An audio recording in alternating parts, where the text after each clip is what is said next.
Good evening, everybody. Going to go through some rather essential fire evacuation procedures. But bear in mind, we're going through a horrible day of the tragedy in London, and I think most of the population cannot understand what on earth went wrong in that particular accident in the tower block. No doubt we'll find out. There are no fire alarms scheduled for this evening. Therefore, if the fire alarm sounds, please evacuate the building immediately. The fire exits are located at the rear and side of this room. Go down the stairs and meet in the War Memorial Park. Please note the meeting is being webcast live on the internet, and I can confirm that. And mobile phones, please can all members and the public switch their phones off or turn to silent.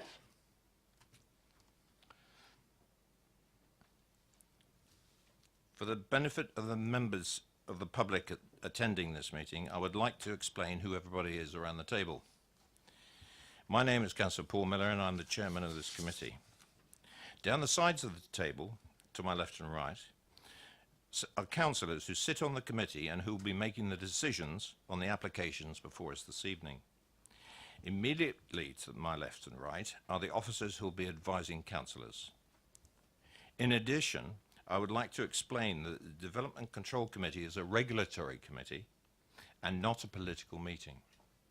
The committee will be examining the evidence brought before us tonight and will make decisions based on planning reasons.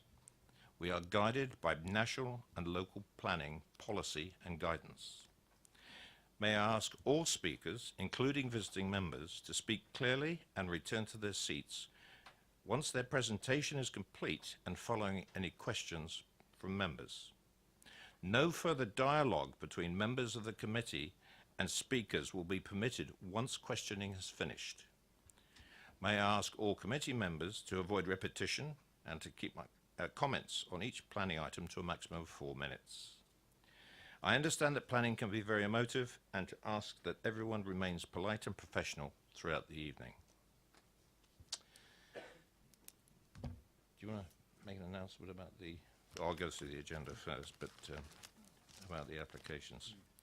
Right, the first thing on the agenda tonight is the appointment of a vice chairman. Do I have some apologies? I have apologies from Councillor George Hood, and from Councillor Nick Robinson, who's been substituted by Councillor Don Sherlock. Any more?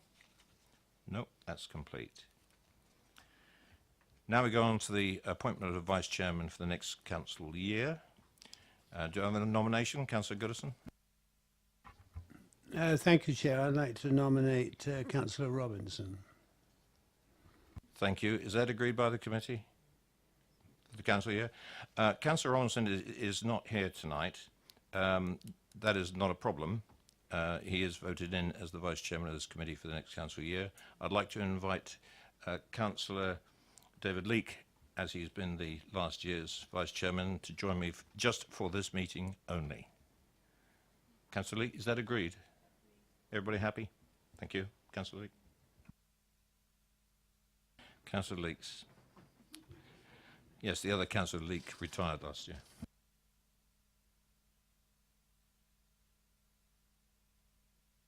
Are there any declarations of interest on the items on the agenda tonight, members?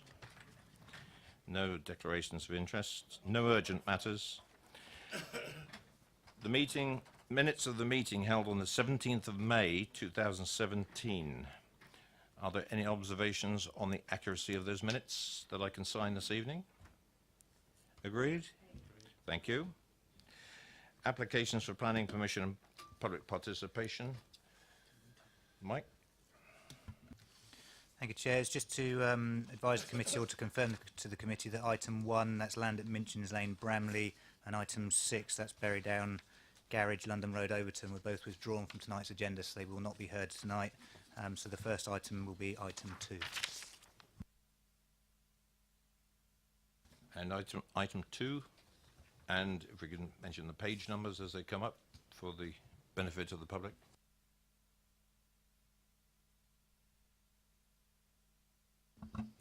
Thank you, Chairman. As I said, the first item before you is item 2, which starts on page 79 of your agenda. Before we go any further, I'll just bring members' attention to the update paper, and that includes on page 7 of your update paper further comments from the Highways Officer, an amended Condition 6 and an additional informative.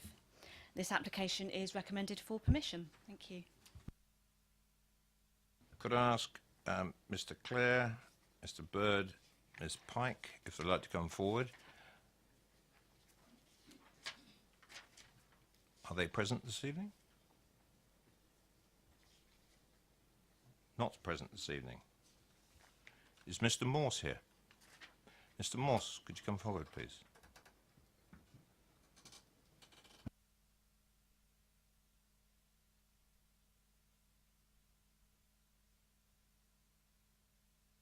Good evening, Mr. Morse. You have 4 minutes. It'll be counted down and you'll see the lights.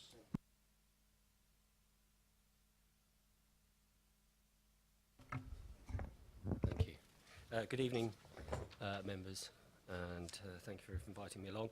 I'm here to represent Thorngrove School with the architects who work with the school on overseeing their development projects and how they take their projects forward.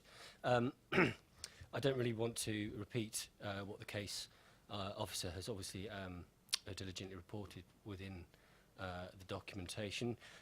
Really just wanted to respond to any objections, obviously, which haven't been raised by neighbours this evening, and just communicate really that the school is trying to simply improve the quality of the education provision that it has been doing since the 1990s. It's a local prep school, fairly small scale, and it was built by the current owners who remain in control of the school, very close to the school, and a very hands-on family-run enterprise. The opportunity arose fairly recently to purchase the business centre, and there was the owners felt there was actually a natural symmetry to perhaps take on board this property and just increase not necessarily the intensity of the use of the school, but simply provide a better and a little bit more flexible, better spaces and a bit more flexibility in the curriculum.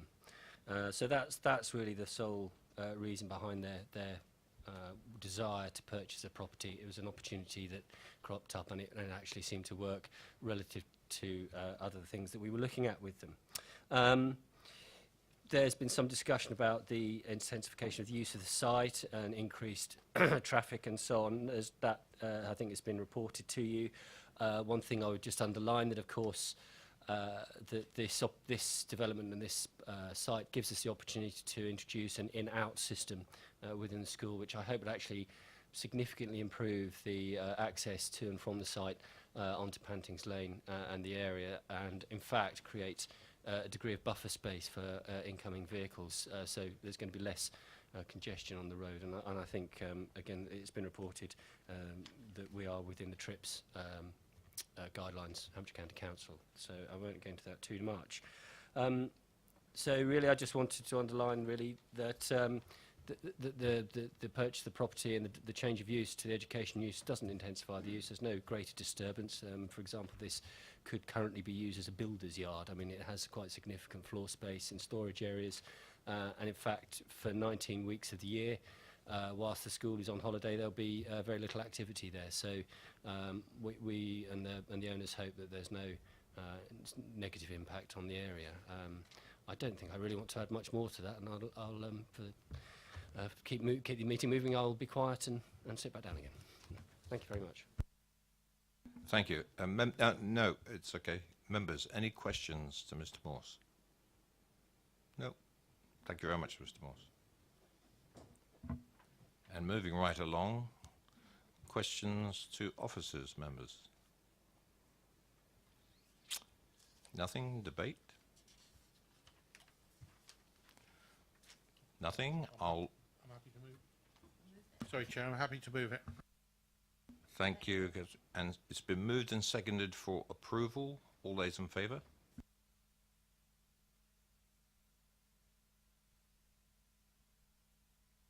Thank you. I just confirmed to the committee that that item has been Moved for permission, subject to the conditions in the update paper and the agenda and the associated informatives. Thank you. Thank you very much. Item number 3.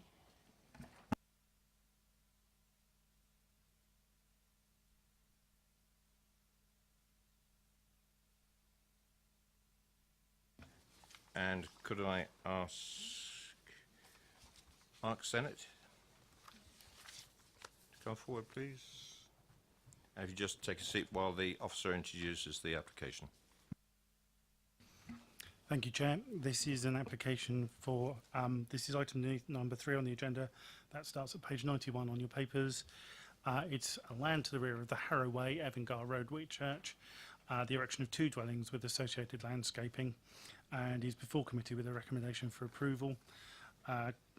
Councillors will remember having visited the site at the viewing panel on Monday, and just to also refer to the update, a slight amendment to the recommendation in terms of an additional condition to be put on to retain a passing point for vehicles up and down the access that we saw when we went on site, so that there's no conflict between vehicles entering and exiting the site.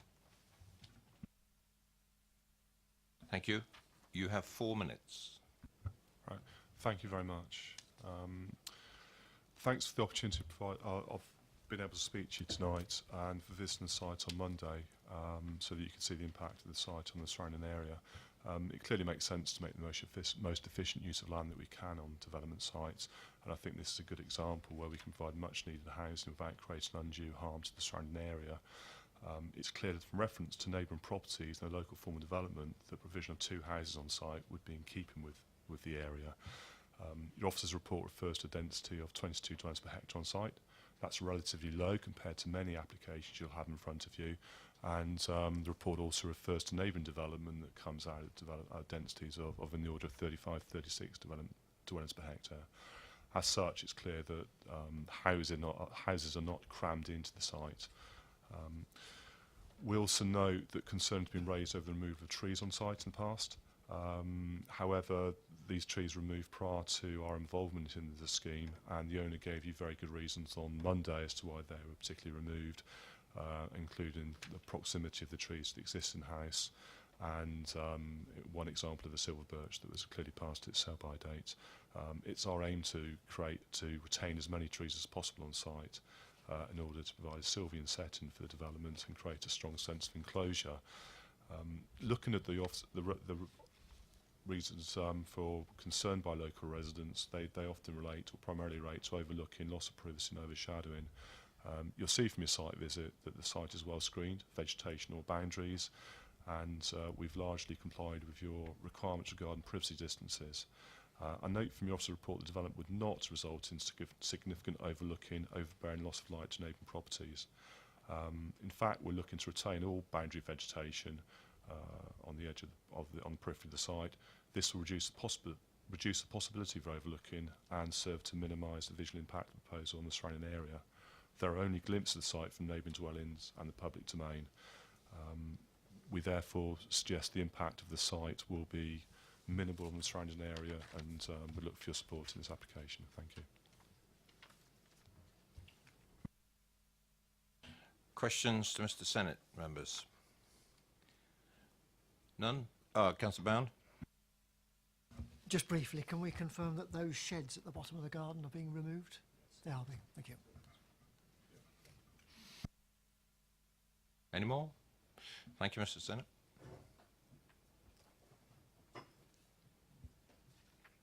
Questions to officers, members? Councillor Westbrook. Thank you, Chair. I just wondered if we could see the drawing. I believe we were shown a drawing on the visit in relation to the turning circle outside the properties, track marks.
mind, can you, whilst you've got that drawing up, can you just show us where the passing point's going to be on the, is that it on there, or is it, because I don't think it is, because it actually says it's on the update paper, so I guess it's not on that one.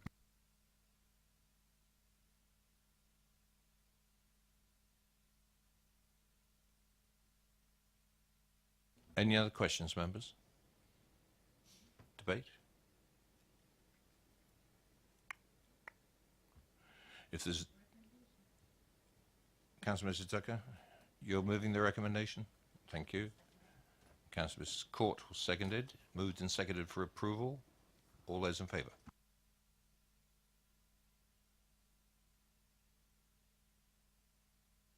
That's carried. Thank you.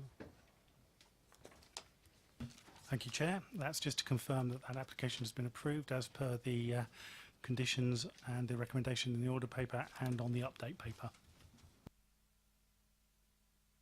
Thank you. Go to item 4.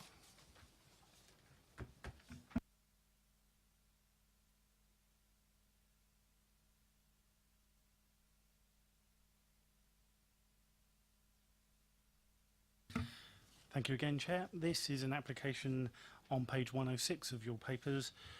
This is for an application to the land to the rear of numbers 29 and 30 Farriers Close. It's a retrospective application for the change of use of land to residential land, and it is before members with a recommendation for approval.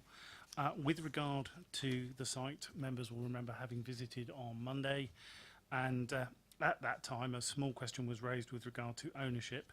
If I could perhaps address that for members. It is land which is in the ownership of the borough, and as members will be aware, land ownership is not a material consideration in the consideration of applications for planning permission.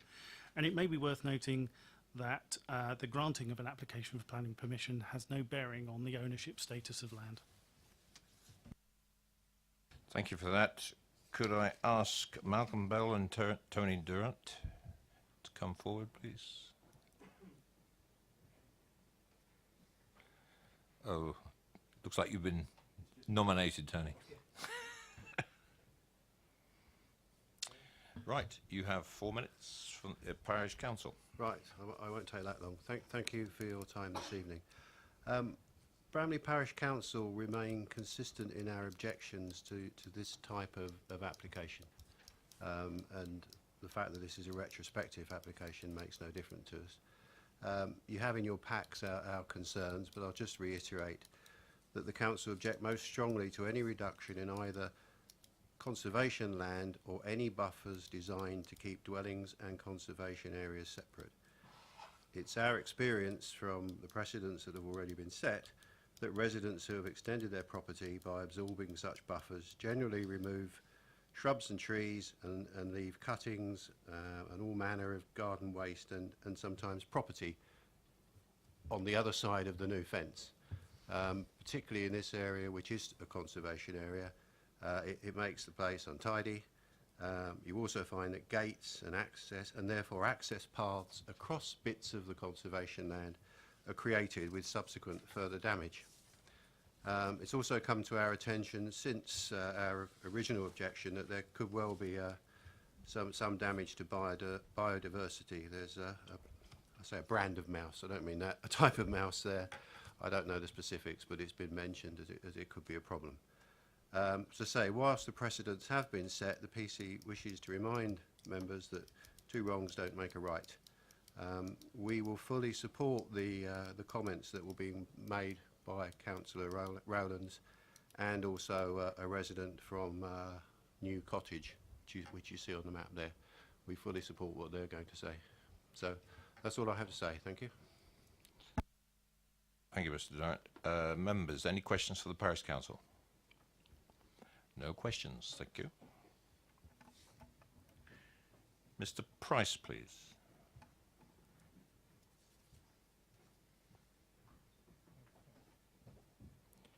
You know, Mr. Price, and you have 4 minutes. Good evening. I'm the owner of New Cottage, the property most significantly affected by this application.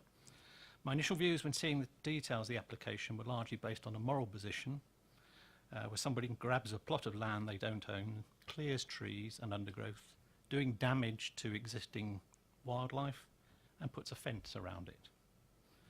Upon investigation, it became apparent that there was a previous application, which incidentally I knew nothing about, apart from the fact that it had been approved some time in the past. This application might be seen as a precedent, but I believe this one is significantly different in that the previous application had no adjacent properties that it affected. This one does.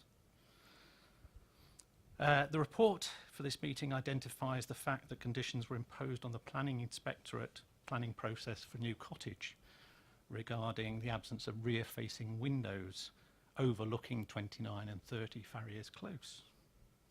And frosted glass has been put on the side windows adjacent to Lilac Cottage.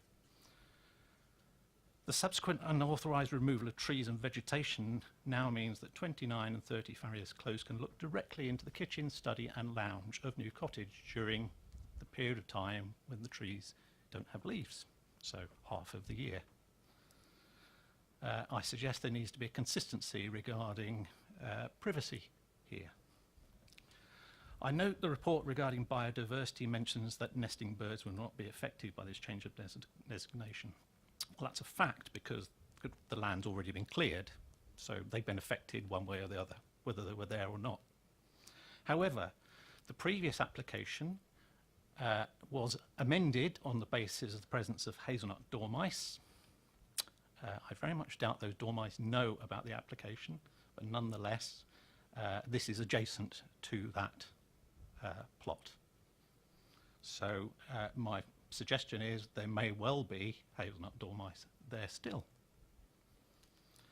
I recently looked at the back of the gardens, and as the councillor just suggested, storage of garden items, rubbish and so on beyond the boundaries of an application, of the previous application of present.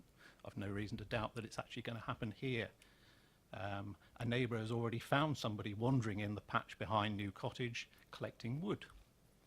They exited out of a gate in their fence.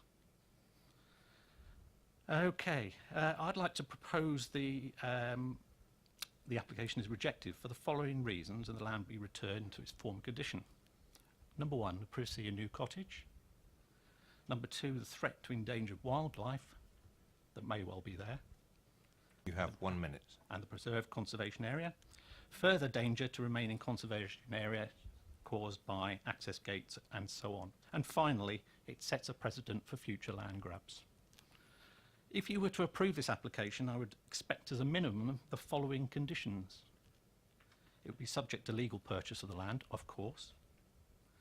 I would suggest that the first floor windows of 29 and 30 be frosted so that you don't overlook New Cottage. Radical, but nonetheless reasonable. And I would suggest that access gates are actually prohibited. I've got a few seconds, and I will just ask one more question rhetorically. If the authority grant a similar application from a number of properties along Lane End in the future, meaning the would the authority grant a similar application from properties in Lane End? If you wouldn't, then surely you can't approve this application. Thank you very much. Members, any questions to the speaker? Nope. Thank you very much. Mr. Blackburn, Mr. Warner.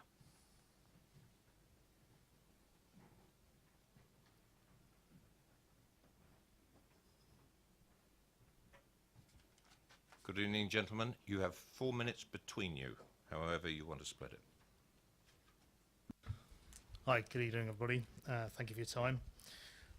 Firstly, just want to take the opportunity to say that we recognise now that we've approached this in the incorrect manner. And we're sorry that we've put people to bother with this situation. We never knowingly seek to be unlawful in our actions. We saw our neighbours who had moved their fence, and we simply joined the fences up, joined the dots if you like. and we thought that was a common sense move. We understand now that's incorrect, which we apologise. I wanted to reassure everybody here that we have not cleared any shrubs from that area. The fence as it is now is situated in between trees. There was no reason or need to move any trees or shrubs, which we have not done.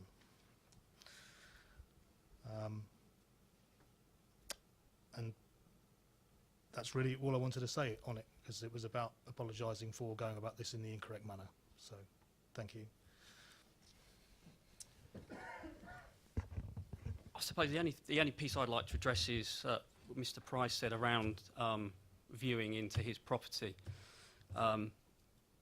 Even with the fence where it was on the existing line, and even now we cannot see into that property from our house. Yes, we can see the top of windows, but you cannot see into it over the top of his fence. This time of year, you cannot even see the property from our garden.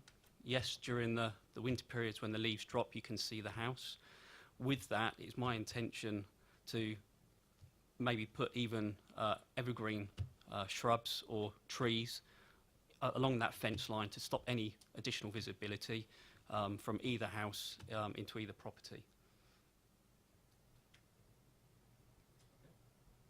If you'd like to cancel the microphone, thank you. Members, any questions to the speakers? Councillor Goodison. Thank you, thank you, Chair. I'm just, as a matter of interest, who did you imagine the land belonged to? I imagined it belonged to the council. Sorry, can you? Thank you. It occurred to you to inform the council that you were going to acquire a piece of their land?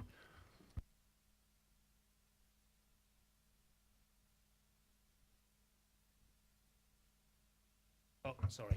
We've been there 12 years, and it was unmanaged land. We'd never seen anybody out there tending to it at all.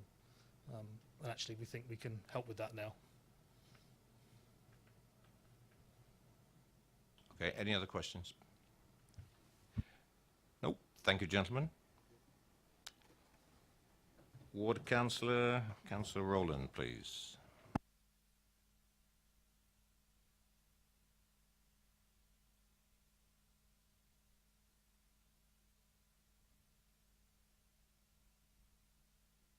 Evening, Councillor Rowland. You have 4 minutes. Good evening, Chair and Councillors. The retrospective planning application before you this evening raises an issue for the safeguarding of conservation land in my ward and in our borough.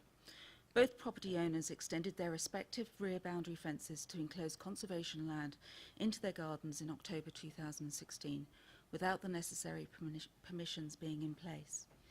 In reviewing the location map of the area being proposed to obtain retrospective permission, it is quite a significant amount of land in proportion to the existing gardens.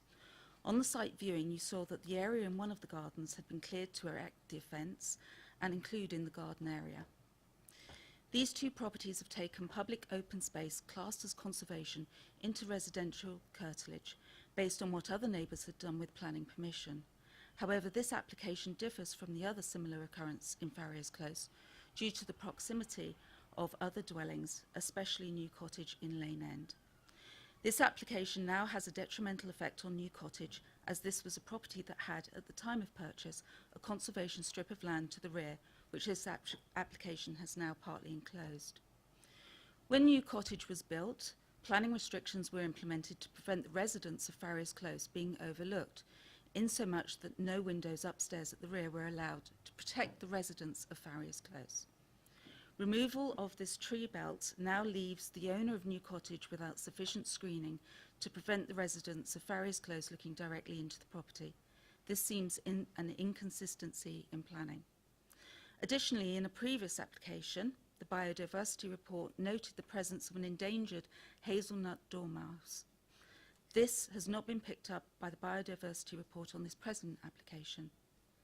Concerns have also been expressed by Bramley Parish Council about the encroachment into this conservation area between the properties which the Parish Council feel it is important to protect and preserve, small as though it might seem. Furthermore, myself and the Parish Council are extremely concerned about the retrospective nature of the application and feel that if permission was to be granted, then this would encourage other property owners to use similar tactics, citing this application. The subject of the storage and waste on the conservation strip is now with the borough's enforcement officers due to the policies and the increased fly tipping fine that has been put in place. I believe our conservation areas should be protected and I believe our conservation areas should be given the protection they were intended to have and deserve. Thank you.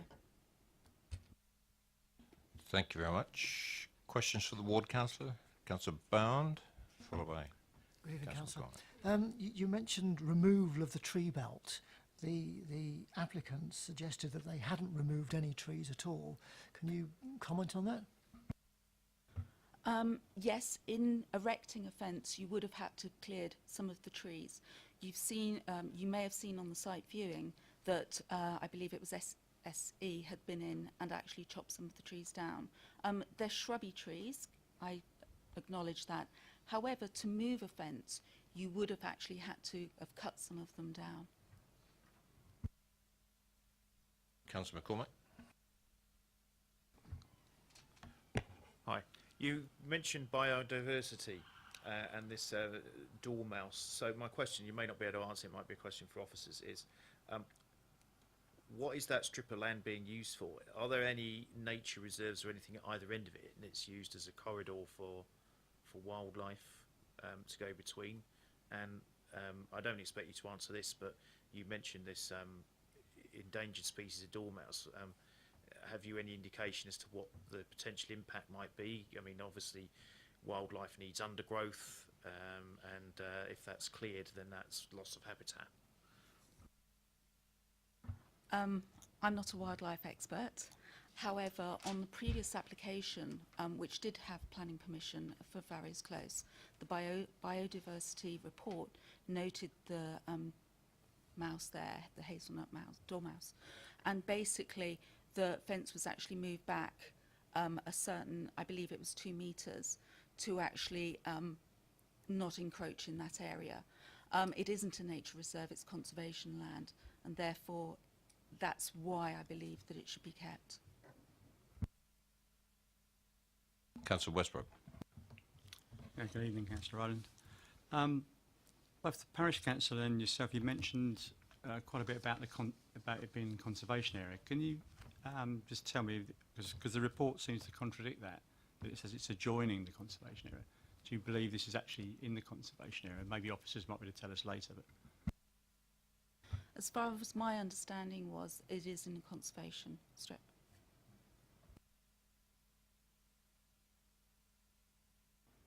Any more questions to the ward councillor? We're going to get clarification on this business about the conservation, whatever it might be, in a second. Thank you, Councillor Rowland. I'll hand that one over to Mike before we enter into anything else. Sorry, I'm going to jump into Mike's shoes here just for a second.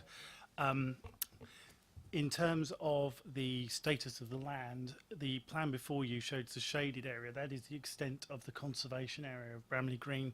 As you can see, it follows the rear boundary of New Cottage, Lilac Cottage, etc., and does not actually include the land subject of this application.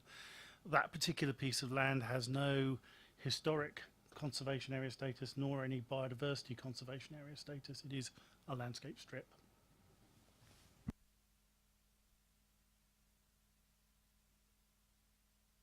I think the confusion, if I can just clarify for myself, general comments in the report on the first page have taken public open space classed as conservation into resident curtilage land. That's where this question of the use of the word conservation has come from. And I'm not quite sure that your explanation actually improves our understanding of it. Well, that particular part of the report is quoted verbatim from Councillor Rowland's comments. Yeah, It was also referred to during the site, please. it is not conservation land, as I stated before. It has no conservation status historically or biodiversity terms. Thank you. Happy with that, members? Yeah. Yep. Right, questions to officers. Councillor Goodison. Thank you, Chair. Can I just ask the officers, I believe I'm right in saying that dormice are a protected species, and if it is established that they exist there, then nothing can be done to interfere with their habitat. Is that not the case? I mean, assuming that it is established that they do exist there. It's the non-watery newt. It is a protected species as far as I'm aware, but I would refer members to page 108 where the biodiversity officer was consulted with regard to this application. He's raised no objection to the proposal. You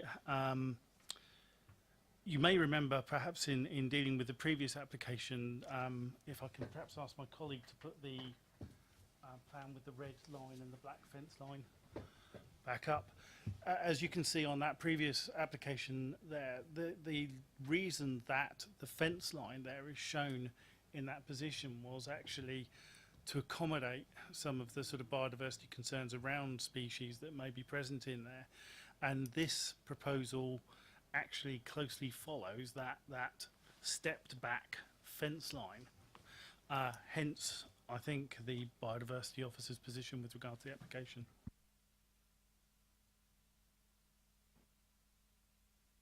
Councillor Bound, did you want to speak? I thought I saw your hand up. No, Councillor Potter. Chair, could I just clarify with the officers the situation that we face, really? And I mean, I know the officers started off by saying, talking about a small question of ownership of the land, the ownership of the land not being a material consideration. All of that, I think I understand. But the bizarre situation we find ourselves in when this type of land grab takes place is that without any reference to the owner of the land, i.e. the borough council, the land is acquired and fenced round, that then increases the value of the property in some way or other. And I know, again, this is not a material planning consideration, but the precedent that creates, I think, is quite significant. I mean, I just ask for your indulgence in saying this. I mean, I've just gone through a process in Popley with an elderly lady there who wanted to acquire a strip of land adjacent to her property, which was unkempt, was by definition public open space. And she and I have to say, and my colleague councillor jumped through hoops to get that process completed in regard to the ownership of the land, buying that land, the valuation of it, the legal fees attached to it, the whole tedious process which has taken months and months. But the difference is she's done it correctly. And in terms of planning terms, I mean, the planning officers were obviously able to make their observations about the public open space that would be lost and how that might be compensated for consistent with our own local plan. And it seems to me that ought to be the process that we adopt in this case. I mean, I'm not into retribution. I mean, there is no logic in regard to that in respect to retrospective application. But I think this has to be done properly. And conservation area or not, what it also does is to take away a strip of buffer land, it seems to me, in the way that this was intended originally within the defined plan of that area. And those are, I think, fairly significant things, really. And I do, sorry, this is my observation, really, if I finish it, really. I mean, I support the observations of the parish council and the local councillor on this occasion. I think they're well made, really. And I think, although it goes outside of our remit in one way in terms of material consideration, it cannot be irrelevant that here's the council recommending that we give away our own land to somebody who has land grabbed it. They benefit from that, and we have no recourse to that. This is a nonsense. Yes, I do indulge you on that, Councillor Potter, and Mike would like to respond to your points.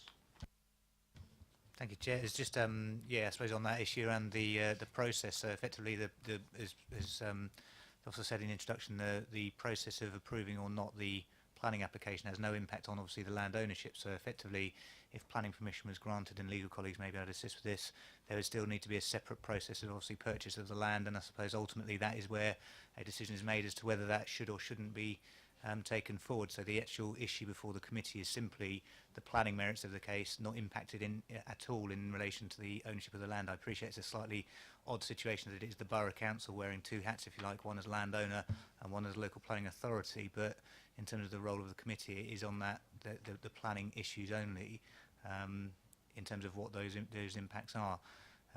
In terms of this particular application, as the report sets out, ultimately it's a decision of planning judgment. The report sets out clearly why there is a technical conflict, I suppose, in terms of the local plan policy EM5, but then concludes in relation to the material harm being caused is not considered to be a point at which a refusal of the application is justified. So that is the basis of it. The application on the previous area of land went through a similar process. I suppose the difference being it wasn't retrospective, but as the officer has said, the reason for that setback was to allow for a precautionary approach around the biodiversity impact. So again, that would explain why there's no objection raised on the kind of statutory consultee approach in terms of the biodiversity officer's concerns. Do you have any other comment to that, Councillor Potter? Like I said, I will indulge you if you wish. Any more clarification from...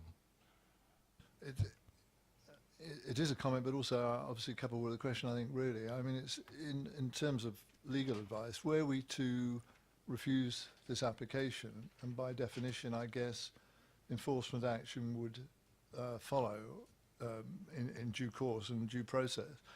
Presumably within that period, on a parallel basis, discussions about land ownership and purchase and all the legal processes that would go with that could be taking place in parallel, and the thing could be done properly. But I guess that could happen simultaneously and one would not compromise the other.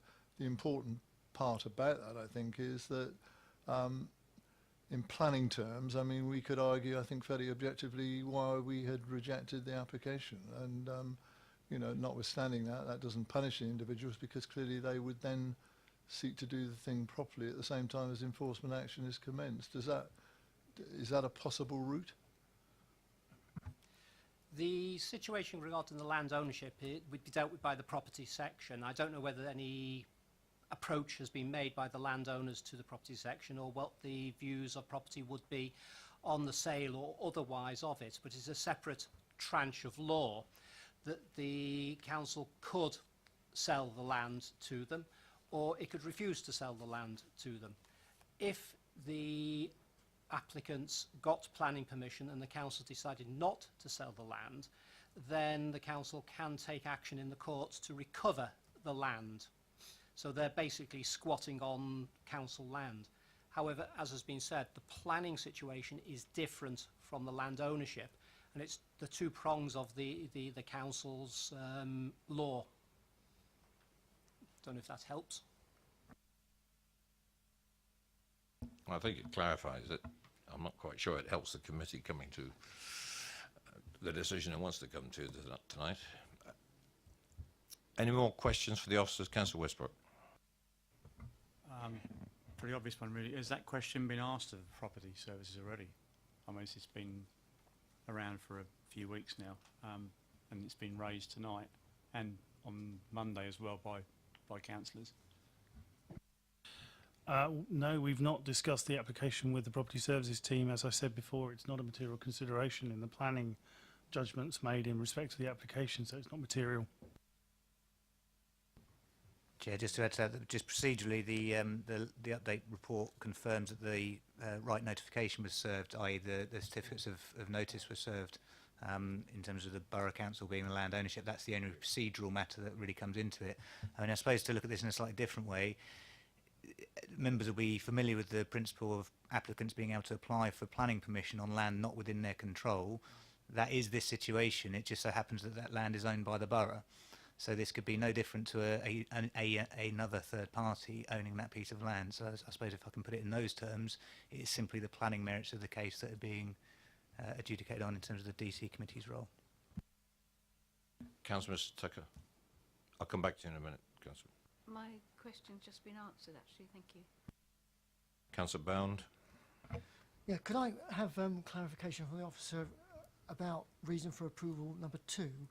The proposed development preserves the setting of the Bramley Green conservation area. How does that happen when you've sort of fenced a whole piece of it?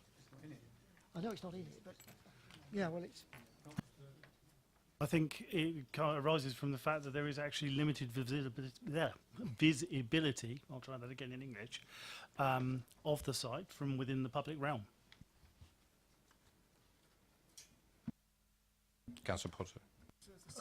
I was only going to make the point, obviously respecting Mike's point there about the principle of being able to make a planning application on land that you don't own. All of that I understand, but having said that, some other landowner would be pretty aggravated, I think, by the fact that you'd put a fence around it at the same time as you were actually making that planning application. So I guess there is a bit of a difference here, Mike, isn't there, really? You know, if you see a field that you think might be a potential housing development, you can make an application for it, but if you fence that round and then said, I'm still making an application, I think you'd probably aggravate somebody, and that, in effect, is what's happened here, isn't it?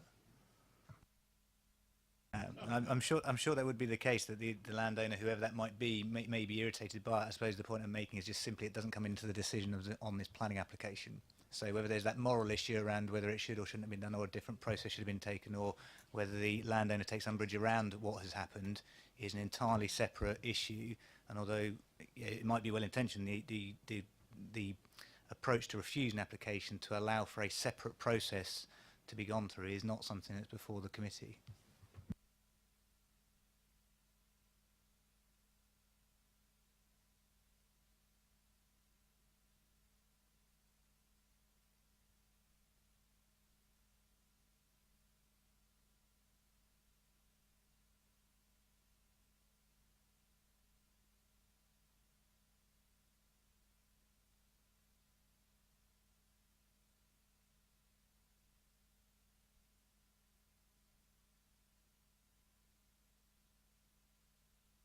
No, okay, sometimes I have to have a quiet aside with the development control manager. I'm going to see how this goes out in the committee. Are there any more questions to officers? Debate. Councillor Goodison.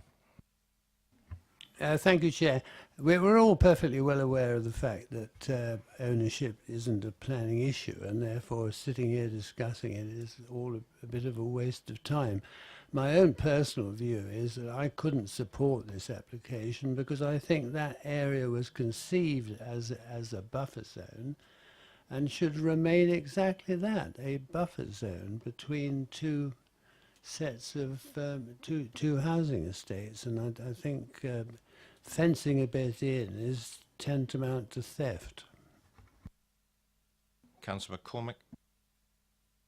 Yeah, I'm inclined to agree with Councillor Godson's comments, and I'm happy to move refusal on the basis of loss of privacy,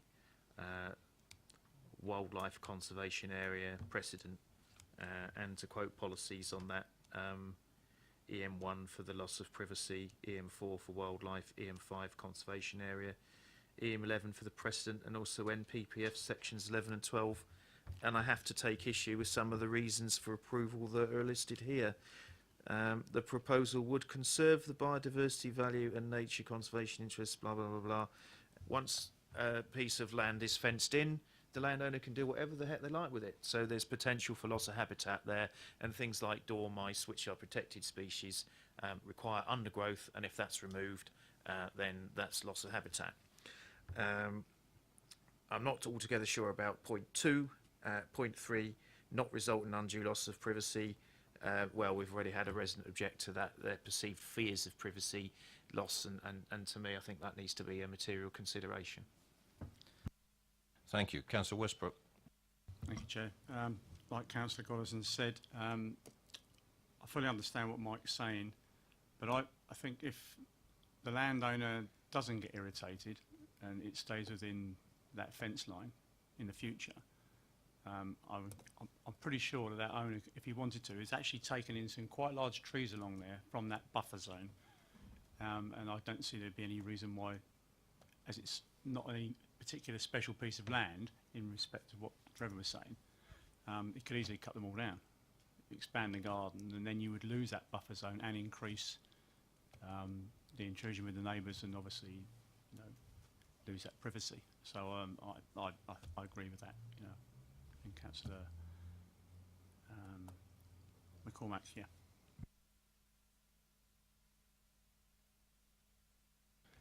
Anybody else?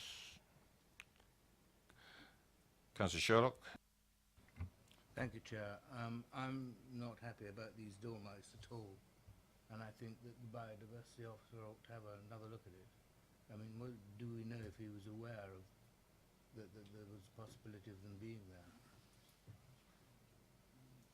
Thank you. I'll take that as a question to officers. Chair, I think I don't think we can positively confirm one way or the other, but what I would say is that the issue in relation to the previous application was raised by the biodiversity officer in the first instance, so my assumption would be that the biodiversity officer, in making comments on this application, albeit that it might not have been informed by any material evidence, would have been aware of the potential for dormice being there. Councillor Mrs Tucker. I just wanted to make the comment regarding a comparison between the land that was granted permission previously and this. There is no house adjacent to the land that was given permission before, and there is now in this one, and I think that's really quite a major factor. Thank you. It's been moved for refusal. Seconded by Councillor Goodison. And it would be a moval to refuse and enforce, and to restate the position of the fences. That would be the consequence. Hang on a second.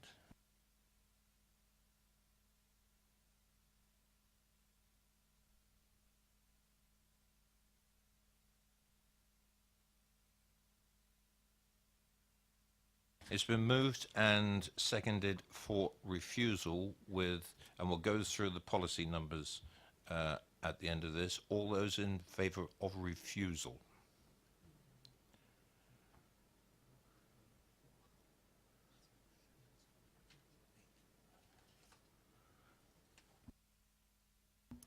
All those against that resolution? None.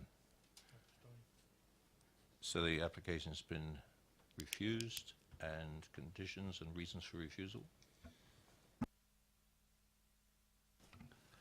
So if I can perhaps try and see if I can capture what members' concerns were with regard to this.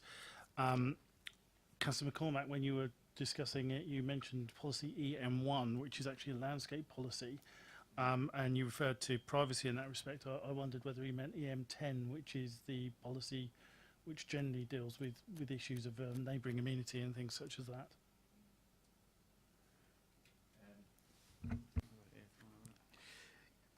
Yeah, I mean EM10, high quality development. I mean it's the most incremental of developments, but that does appear to provide a better fit.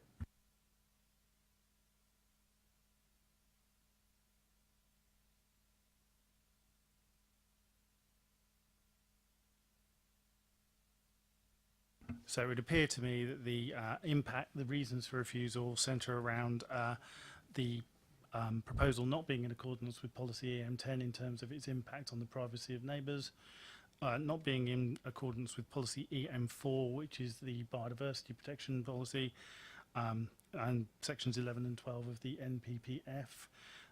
And I just wonder whether or not I could recommend a period for action in respect of the enforcement of 2 months.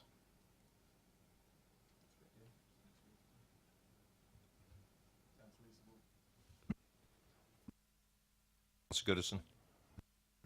Thank you, Chair. Could I also ask that one of the reasons for refusal should be that this area was planned as a buffer zone and should remain a buffer zone for a variety of different reasons. Thank you.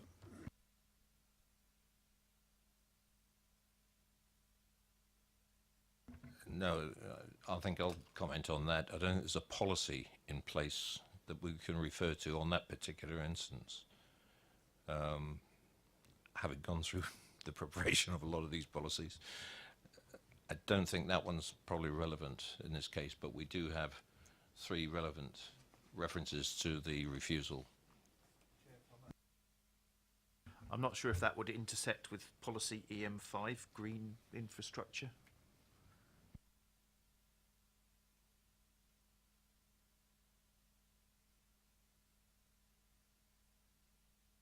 Chair, if I can just clarify, so you can't refuse something simply because it's doing something different to what was planned originally. You can obviously refuse something if it's the loss of the landscape strip is the actual issue that you're trying to get to. And as set out in the report, there is a technical conflict with policy EM5 in that regard in terms of the potential loss of green infrastructure. So if that is the issue, then clearly that is a material consideration. Simply the fact that it is different to what was planned originally is not. So I'd put it in those terms. Well, that's back to you moved the motion. Yeah, well, Are you happy to EM4 accept that? diversity is the main one, isn't it? Okay, fine.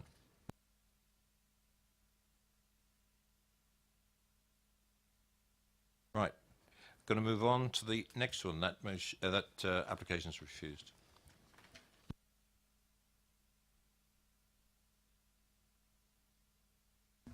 Application item number 5.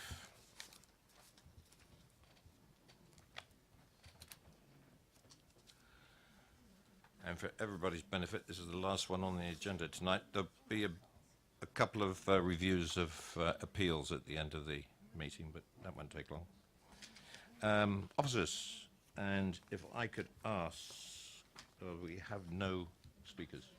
No speakers. Officers. Thank you, Chairman. The item before you now starts on page 114 of your agenda, and it is the site of Breezehurst, Hilliers Farm Lane, Gore End. And it's an application for the erection of a detached dwelling to replace an existing property on the site, together with a new associated access, parking, turning, landscaping and amenity space. If I take members' attention to the update paper, we have again further comments from the Highways Officer, which makes alterations to the recommendation before you. This includes an altered condition 5 to that which is within the agenda, and then further planning conditions relating to highway matters, conditions 15, 16, 17 and 18, and an additional formative. The application is recommended for permission. Thank you. Thank you. We have no speakers to this application. Any questions to officers? None. Debate? None. I will move for approval from the chair. May I have a seconder? Councillor Mrs. Court. All those in favour?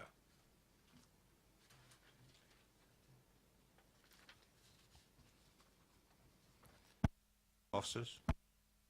Thank you, Chairman. That application is moved for approval as per the agenda and update paper. Thank you. As far as the applications are concerned, that's the end of this meeting. It is 7:30. I'll take the cheers later. It's a beautiful evening. I hope we'll enjoy it. But I'm going to hand it over to Mike now because we've got a few appeal analysis to go through. And I think certainly one of them is going to be of interest to some of the members around the table. Mike. Thank you, Chair. I'll try and keep this brief. So just in terms of the, this is the update in terms of appeals. It just simply sets out a brief summary of recent appeal decisions actually over the last 6-month period. So that's from November through to May. And effectively, there's just a few to draw members' attention to. Firstly, turning to the back of the report first, pages 146 to 147, members will recall both the applications at Downsland Parade, but also the one at the Danes Goat Lane. I think as an example is what we discussed at DC, mandatory DC committee training last week, is the discretion of the committee to come to differing views, and obviously those applications were eventually dismissed at appeal. In relation to the Downsland Parade, The thing to note, I suppose, is that one of the appeals was dismissed, and that related to the main element of, if you like, of the shopfront. One was subsequently allowed in relation to the ATM, which I know Councillor Westbrook may have a query on before I go any further. Yeah, I think I'm not alone. Having discussed it with fellow members on the bus, we're a bit concerned about the blue light. And we're not sure if that's actually been approved or whether, because there was 4 initial items, which 2 went to appeal, but we're not sure if that was part of it and that's been approved, or whether it's not approved, or whether we can do anything about it because of where it is and in relation to residential properties opposite.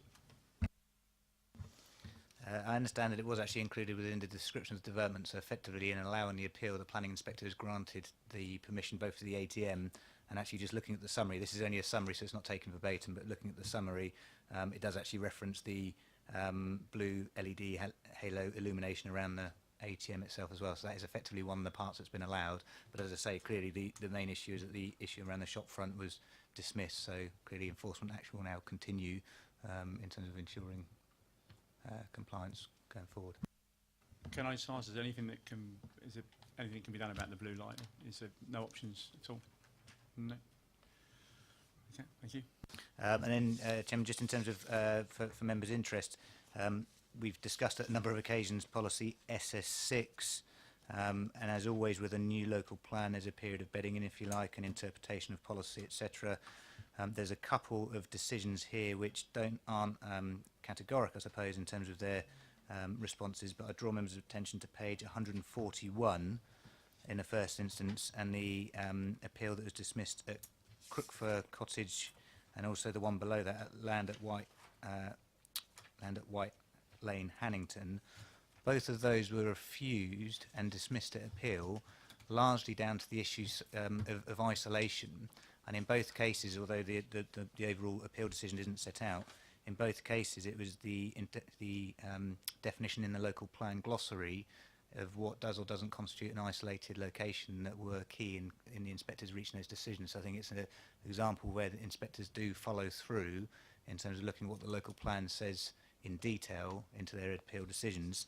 Following on from that, if I can draw my attention to page 143, a similar issue there was raised in relation to the isolation of a dwelling in that location, again under policy SS6. So it's again that isolated element that was the sole reason for that decision to dismiss the appeal.